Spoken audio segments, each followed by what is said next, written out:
Hi friends, welcome to my channel. उम्मीद करती हूँ आप सब स्वस्थ और खुश होंगे। जैसे कि आप देख रहे हैं, हम निकल पड़े हैं बाकू के साइट सीइंग पर। दोस्तों, अज़रबैजान कैस्पियन सागर के किनारे एक यूरेशियन देश है।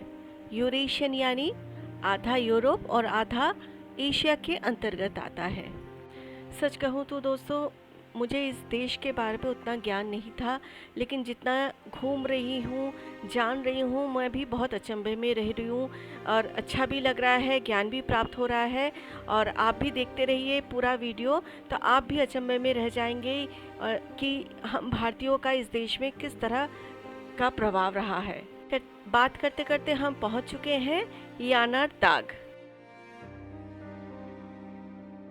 यहाँ पर भी आपको पहले टिकट लेना होगा।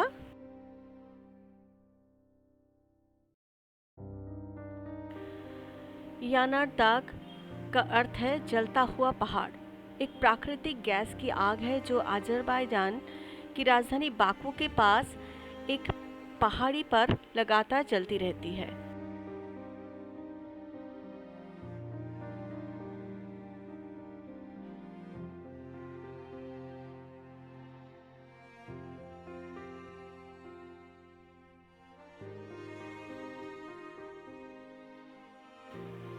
दूर देख रहे हैं आप, आग जल रही है। हम नीचे वहां जाएंगे।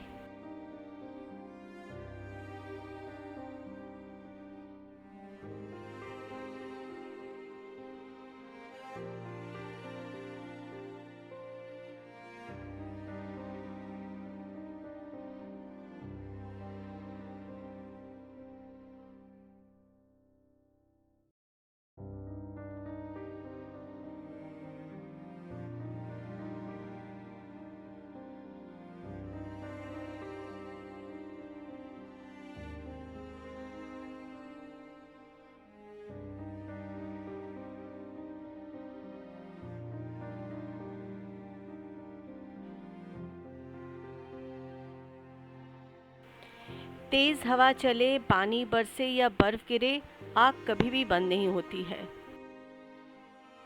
यहाँ ये दावा किया जाता है कि ये आग करीब पिछले 4000 साल से जल रही है। याना ताग के आग का कारण ये बताया जाता है कि पृथ्वी की सतह के नीचे से निकलने वाली हाइड्रोकार्बन गैसों का परिणाम है।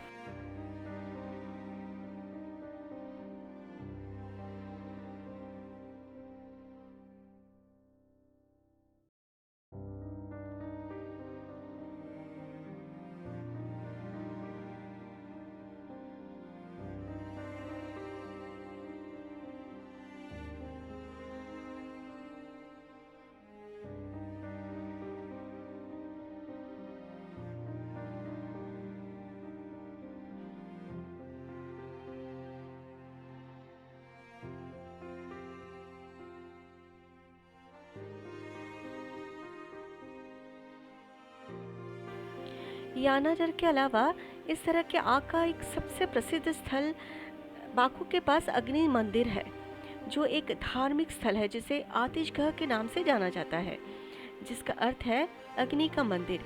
हम वहां भी आपको दर्शन करवाने ले चलेंगे।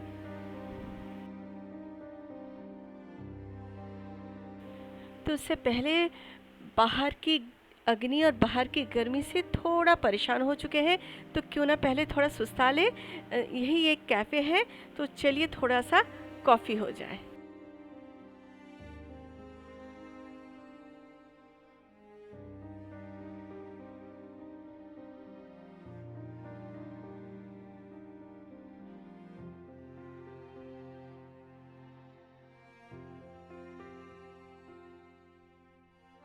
जाते जाते ये छोटा सा सुंदर सा कैफ़ी शॉप में ये सुवेनियर शॉप भी दिख गया।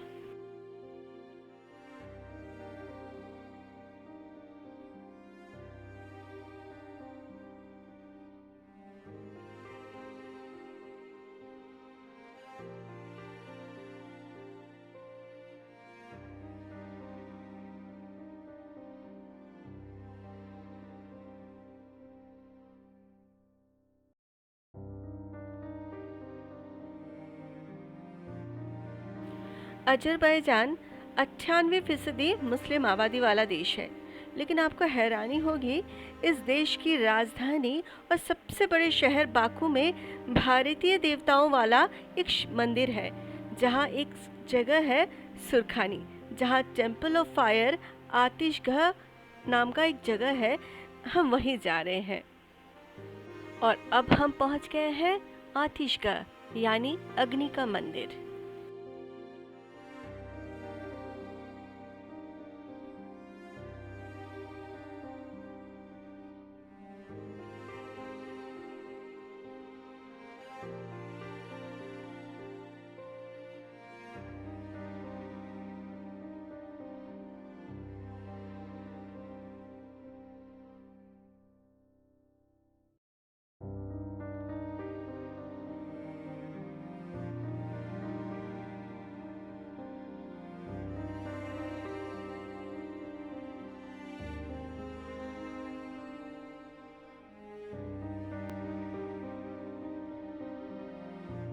अब हम मंदिर के अंदर जा रहे हैं। यहाँ भी आपको टिकट लेना होगा। मैं आपको बताना भूल गई कि यहाँ का करेंसी है 1 पानत यानी हमारा इंडियन करेंसी 50 रुपये। यहाँ भी जगह जगह आपको अग्नि जलता हुआ दिखेगा। साफ तो दिखाई नहीं दे रहा है, लेकिन सामने जो स्तंभ है कहते हैं उसके माथे पर एक त्रिशूल है।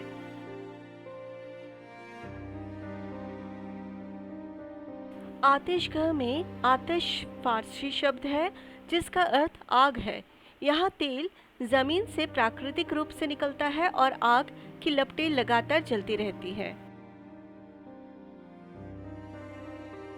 2018 में तब रही भारतीय विदेश मंत्री श्रीमती सुषमा स्वराज भी यहाँ पर दर्शन पर आई थी।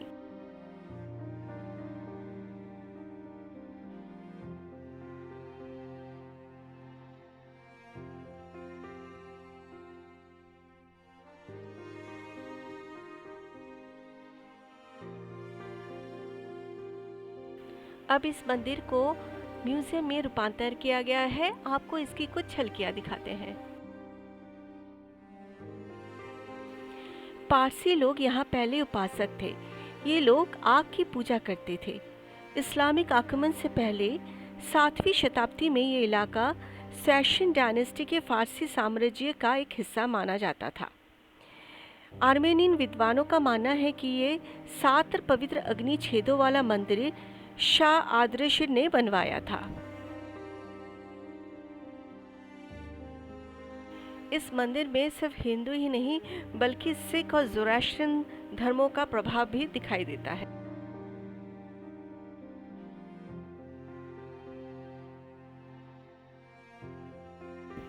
इस पंचभुजा आकार के मंदिर में बाहरी दीवारों के साथ 26 कमरे बने हुए हैं, जिनमें कभी उपासक रहा करते थे। हर एक कमरा अलग अलग धर्मों और उनके धार्मिक विश्वास को दिखाता है।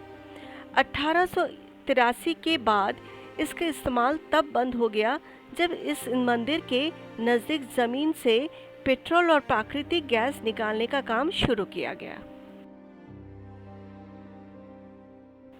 मध्य युग में मध्य एशिया में महत्वपूर्ण भारतीय समुदाय थे। बाकू में पंजाब के मुल्तान क्षेत्र में भारतीय व्यापारियों ने वाणिज्यिक अर्थव्यवस्था के अधिकांश हिस्से को नियंत्रित किया। कैस्पियन सागर पर जहाज़ों की लकड़ी का अधिकांश काम भारतीय कारीगरों द्वारा किया गया था। कहा जाता है कि भारतीय समुदाय आतिशगह के निर्माण के लिए जिम्मेदार हो सकते हैं।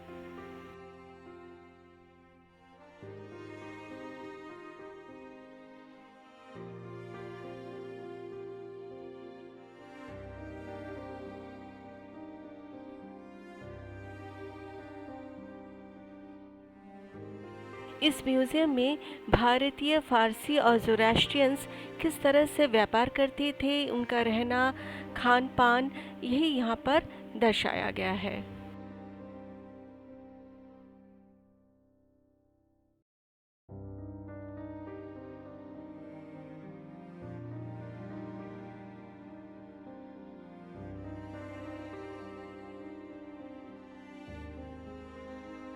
मैं एक क्लासिकल डांसर हूँ, वो भी भरतनाट्यम की। मैं इस कमरे में घुसी तो मैंने सपने में भी नहीं सोचा था कि ये तस्वीर मेरे सामने आएगी। हे नटराज, वाह, ऑसम।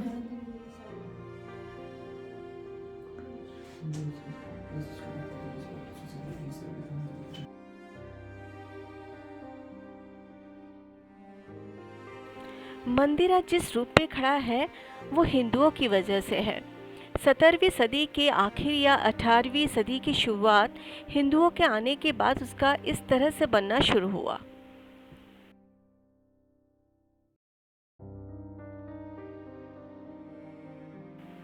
आतिशगाह के सभी कमरों के ऊपर शिलालेख लगे हुए हैं। ये या तो संस्कृत, पंजाबी यानी गुरमुखी या फिर फारसी में लिखे हुए हैं। विदेश में आकर शिव जी या गणेश जी के दर्शन हो जाए तो फिर क्या कहने।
अब हम मंदिर के बाहर आ चुके हैं और बाहर आके देखते हैं कि स्कूल के कुछ बच्चे कुछ कल्चरल प्रोग्राम्स कर रहे हैं।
ही अच्छा लगा इन बच्चों के साथ इस देश का कल्चरल प्रोग्राम भी देखने को मिला।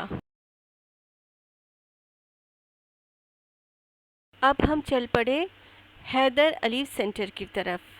ये हमारे होटल के बिल्कुल पास था, इसलिए हमने इसे सबसे आखिर में रखा था, जो हमारी सबसे बड़ी गलती थी। हमारी किस्मत इतनी ख़राब थी कि हमें उतरते ही पता चला कि म्यूज़ियम बंद हो चुका है, हमें सिर्फ बाहर से ही दर्शन करने पड़ेंगे।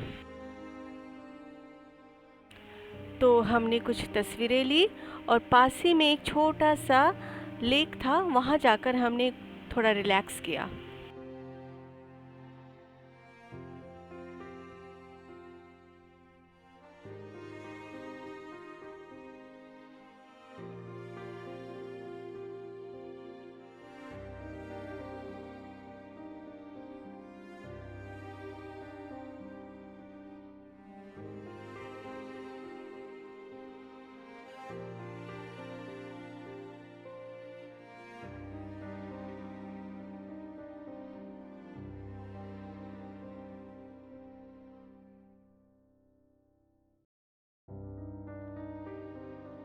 दोस्तों, उम्मीद है आपको आज का वीडियो पसंद आया होगा। अगर आपको मेरी मेहनत पसंद आ रही हो तो मेरे वीडियोस में लाइक, कमेंट और शेयर करना ना भूलें। कल के साइट सीइंग में आपसे फिर मुलाकात होगी। तब तक के लिए आप स्वस्थ और खुश रहिए। धन्यवाद।